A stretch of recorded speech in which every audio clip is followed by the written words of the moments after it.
Assalamualaikum warahmatullahi wabarakatuh. Alhamdulillah wassalatu wassalamu ala Rasulillah. Asyhadu an la ilaha illallah wa asyhadu anna Muhammadan abduhu wa rasuluh. Amma ba'du. Para mahasiswa Stayo semester 6 PAI yang sangat saya banggakan. Alhamdulillah kita ketemu lagi pada mata kuliah materi PAI 2. Sekarang kita sudah sampai pada episode yang kelima. Ya. Pada saat episode yang keempat, saya sudah menjelaskan mengenai makanan atau minuman yang halal buat kita. Termasuk juga di situ hewan-hewan yang halal maupun hewan yang haram untuk umat Islam. Nah, sekarang kita akan membahas topik berikutnya, yaitu mengenai penyembelihan. Ya. Kita awali bersama dengan membaca basmalah. Ya. Bismillahirrahmanirrahim. Apa yang dimaksud dengan penyembelihan itu? Nah, kita mulai bahas di sini ya. Semua binatang yang dihalalkan oleh Allah Subhanahu wa taala untuk dikonsumsi oleh umat Islam, ya, oleh manusia, wajib melalui proses penyembelihan terlebih dahulu sesuai ketentuan syariat, kecuali dua hewan yang tidak perlu disembelih, yaitu ikan dan belalang. Baik ikan dari air laut maupun ikan dari air tawar. Semuanya bangkainya halal untuk dikonsumsi oleh umat Islam. Ya. Demikian pula belalang. Ya. Belalang juga halal untuk dikonsumsi oleh umat Islam tanpa perlu disembelih. Menyembelih adalah memutus jalan makan dan minum, dan juga jalan pernafasan, ya, serta urat nadi pada leher binatang yang disembelih dengan pisau, dengan pedang, atau dengan alat lain yang tajam sesuai dengan ketentuan syarak. Itu namanya menyembelih di situ, ya kan? Dasar hukumnya adalah surat Al-Maidah ayat 3. Di sana Allah berfirman, A'udzu billahi minasyaitonir rajim. Hurrimat 'alaikumul maitatu wad-damu wa lahmul khinziri wa ma uhilla li ghairillahi bihi wal munkhaniqatu wal mauqudatu wal mutaraddiyatu wan natihatu wa ma akalas sab'u illa ma zakkaitum wa ma dzubiha 'alan nusubi wa in tastaqsimu bil bil azlam dzalikum fisq. Ya. Yang artinya diharamkan bagimu memakan bangkai, darah, daging babi, daging hewan yang disembelih atas nama selain Allah, yang tercekik, yang terpukul, yang jatuh, yang ditanduk, tanduk kawannya maksudnya, dan diterkam binatang buas, kecuali yang sempat kamu menyembelihnya, dan diharamkan bagimu yang disembelih untuk berhala, dan diharamkan juga mengundi nasib dengan anak panah. Mengundi nasib dengan anak panah itu adalah termasuk kefasikan. Quran surat Al-Maidah ayat 3. Nah, dalam uraian ayat di atas dapat disimpulkan bahwa makanan hewan yang berhubungan dengan penyembelihan ini harus diperhatikan betul tentang jenis hewan apa yang harus disembelihnya. Juga siapa yang menyembelihnya dan bagaimana cara menyembelihnya, serta apa yang dibaca pada saat menyembelih. 3 hal ini ya di dalam ayat di atas bisa kita simpulkan perlu hati-hati karena akan menyebabkan binatang itu halal atau haram untuk dikonsumsi. Oke, ya. Oleh karena itu diharamkan makan daging binatang yang matinya karena tercekik, bukan karena disembelih. Matinya karena terpukul. Dipelintang itu sama dengan terpukul gitu ya. Karena yang digunakan adalah ya, batu kecil yang tidak tajam, ya, tidak bisa mengalirkan darah.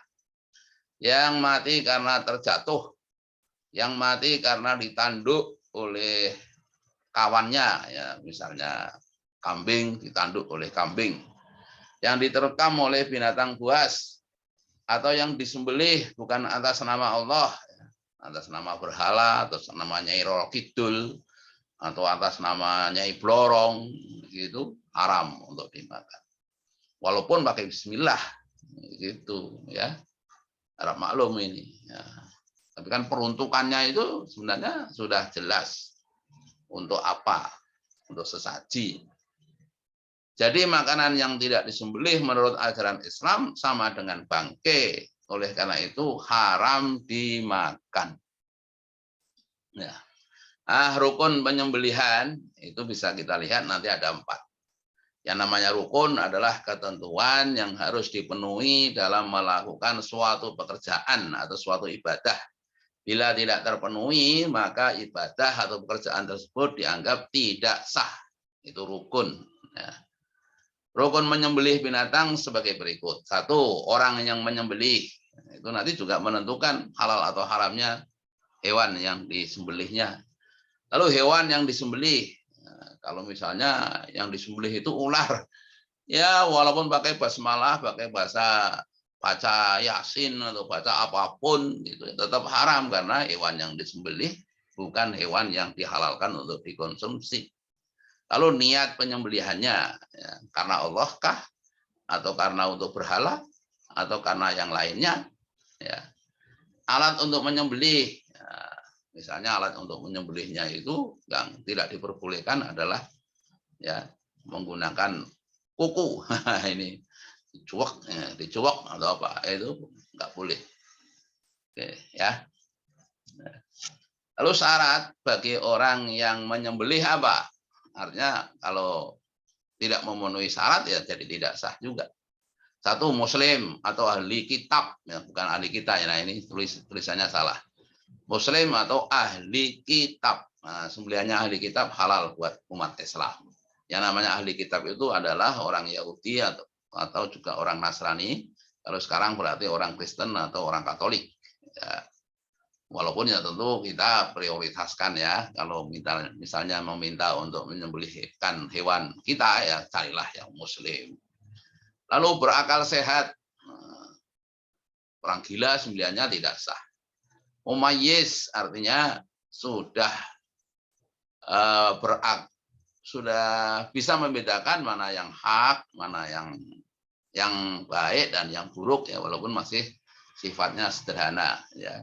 Jadi walaupun dia itu belum balik tapi kalau sudah mumayyiz ya kira-kira usianya sudah 7 tahun ya belum balik dia tetapi kan sudah bisa membedakan ya baik dan buruk ya, walaupun sederhana. Ini halal nanti ya sembelihannya anak yang sudah mumayyiz.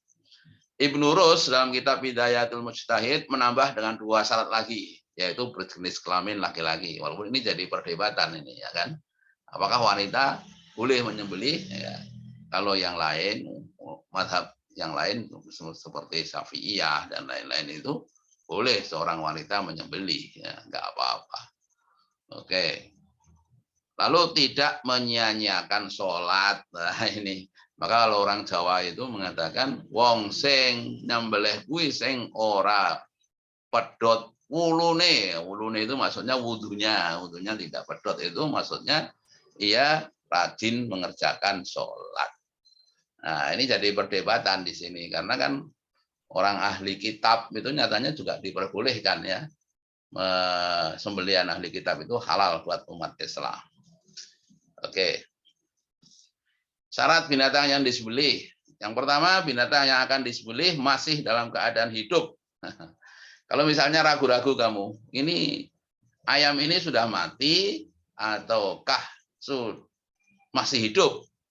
Maka kalau kamu ragu-ragu, itu berlaku kaidah al-yaqinu la yuzalu bisyak. Yang yakin tidak bisa dihilangkan oleh yang ragu-ragu.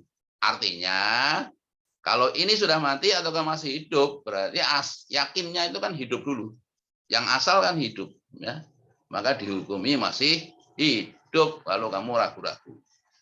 Lalu binatang yang akan disembelih adalah binatang yang halal, baik dari segi zatnya maupun cara memperolehnya. Menarik ini. Mungkin ada yang bertanya begini, Pak, kalau ada orang mencuri lalu disembelih, lalu halal nggak sembelihannya?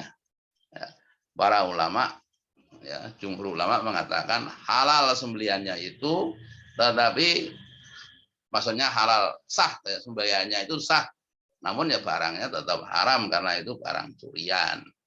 Nah, kalau misalnya kemudian dia minta halal buat yang punya, ya artinya kemudian yang kita curi itu kita datangi terus kita minta halalnya, apakah caranya dengan cara dibeli atau bagaimana, maka jadi halal walaupun sudah mati disembelih pada saat masih dalam status barang curian. Begitu. Dalam istilah fikih disebut dengan halal lidzati dan halal sababi. Sababnya itu halal curian apa tidak, begitu. Oke, yang ketiga niat penyembelian. Niat penyembelian yang benar ialah semata-mata ingin mengkonsumsi binatang tersebut secara halal sesuai syariat Islam. Salah satunya dengan niat menyembelih karena Allah, dengan cara menyebut nama Allah ya, saat melakukan penyembelihan binatang itu. Walaupun nanti jadi perdebatan apakah basmalah itu menjadi wajib, kalau tidak baca basmalah jadi tidak sah, ataukah sunnah. Jumhur ulama mengatakan hukumnya sunnah. Artinya kalau kita tidak menyebut nama Allah, baca basmalah maksud saya, itu sembelihannya halal. Ya. Bukan dengan cara menyebut nama selain Allah. Nah, ini jelas ya. Kalau misalnya disebut nama Nyai Rol Kidul, itu jelas haram. Ya. Oke. Lalu syarat alat penyembelihannya adalah alat penyembelihan itu harus tajam ya, sehingga memungkinkan untuk mengalirkan darah dan memutuskan urat leher binatang sampai tercabut nyawanya dengan tidak menyakitkan. Ijma ulama menyatakan bahwa alat penyembelihan bisa berasal dari benda yang terbuat dari logam, dari batu yang tajam, atau kaca yang semuanya mempunyai sisi yang tajam yang dapat digunakan untuk memotong. Alat penyembelihan yang tidak diperbolehkan adalah menggunakan tulang dan kuku ataupun alat yang bahannya berasal dari keduanya. Ya, inilah ya tentang kaidah atau tentang tuntunan penyembelihannya itu. Kemudian kalau belum paham bisa baca lebih lanjut di Fikih Islam karya Sulaiman Rosyid dan juga di Fikih Sunnah karya Sayyid Sabiq. Kita akhiri bersama dengan membaca Alhamdulillahi Rabbil Alamin. Ya, semoga bisa difahami. Dan bagi yang masih ada pertanyaan bisa disampaikan lewat WA maupun lewat media-media yang lain. Ya. Assalamualaikum